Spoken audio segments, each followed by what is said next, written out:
Gloire à Dieu. Je vous salue ce matin. Je vais te conduire dans Matthieu chapitre 6, le verset 25. Matthieu chapitre 6, le verset 25.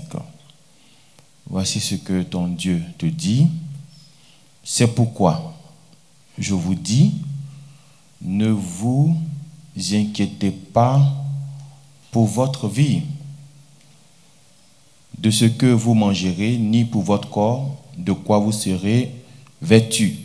La vie n'est-elle pas plus que la nourriture, et le corps plus que le vêtement? Amen. Voici le message de Dieu pour toi aujourd'hui. Le monde est rempli d'inquiétude, parce que quand on regarde à gauche, quand on regarde à droite, on ne sent pas beaucoup de sécurité. Et au fur et à mesure que nous avançons dans la vie elle-même devient difficile. Et à côté de ça encore, il y a des esprits, quand ils descendent dans ton foyer, quand ils descendent dans ton travail, quand ils descendent dans ta santé, tout se complique. Mais dans tout ce chaos, dans tout ce désordre, il y a un homme qui est au ciel, qui t'adresse un message ce matin. Il dit, il ne faut pas t'inquiéter. Si lui, il dit, il ne faut pas t'inquiéter, ça veut dire qu'il y a des choses qu'il voit peut-être que nous, on ne voit pas. Il y a des choses qu'il sait que nous ne savons pas. Un homme qui est passé par un chemin, et quand toi, c'est ton tour de passer, s'il te dit de ne pas t'inquiéter, il sait pourquoi, parce qu'il est passé avant toi. Amen. Ce qui inquiète l'homme, c'est la nourriture. Ce qui inquiète l'homme, c'est le vêtement. Quand on parle de vêtements, on fait allusion à la honte. Parce qu'une personne qui sort nue, qu'est-ce que ça donne? Ça te donne la honte. Donc c'est le vêtement qui va cacher ta honte, ton humiliation. Donc il y a des situations dans la vie de l'homme qui peuvent mettre la honte sur lui. Il y a des situations dans la vie d'une personne qui peuvent te mettre dans l'humiliation. Mais Dieu dit, pour tous ces problèmes, il ne faut pas que ton cœur va se couper. Amen. Parce que nous avons un Dieu qui est tout puissant. Les témoignages que tu entends, les témoignages que tu vois, c'est parce qu'il y a un Dieu qui est descendu en Côte d'Ivoire. Et ce qu'il fait, c'est pour te dire qu'il n'y a rien qui est impossible devant lui. Donc, quel que soit ce que tu vis, quel que soit ce que tu traverses, même si tu penses que tu vas mourir demain, il dit, il ne faut pas t'inquiéter. Parce que même la mort, il a traversé. Et il est sorti victorieux. Donc même si tu traverses une situation qui ressemble à la mort, celui qui te parle ce matin, il a traversé aussi cette mort. Ne pense pas qu'il dit ces choses parce que lui, il est au ciel, là-bas, tout est bon. Toi, tu es sur la terre, tout est mélangé. Et puis, il ne faut pas s'inquiéter. En même temps qu'il est au ciel, en même temps, il dit, je serai avec vous jusqu'à la fin du monde. Donc, en même temps qu'il est au ciel, en même temps qu'il est sur la terre. Donc, les réalités que tu vis là, il connaît. Les situations que tu traverses, il connaît. Il est le seul qui connaît ton demain. Est-ce que toi, tu connais ton demain?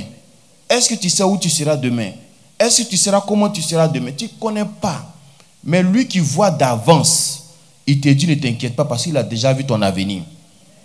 Il dit ne t'inquiète pas parce qu'il a déjà vu ton futur. Amen.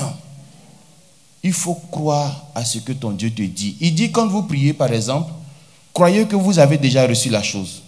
Et pourtant quand tu regardes dans tes mains sont vides. Mais il t'oblige à croire que tu as déjà reçu. Et il dit c'est en cela que tu verras la chose s'accomplir. Souvent tu penses que les choses qu'il dit là, ça ressemble à quelqu'un qui est fou. Ça peut s'apparenter à quelqu'un qui est fou. Parce qu'on n'a pas encore reçu, mais il dit il faut faire comme si tu as reçu. J'ai fait comme si j'ai reçu comment? J'ai faim, tu dis de faire comme si je suis rassasié. Je manque d'argent, tu dis de faire comme si j'ai l'argent. Si le monsieur l'a dit, il faut faire comme si tu as l'argent, faire comme si tu as l'argent. Parce que tu ne connais pas les heures qui viennent. Amen. Où tu es rentré ce matin, s'il dit ne t'inquiète pas, c'est parce qu'il a vaincu ton ennemi.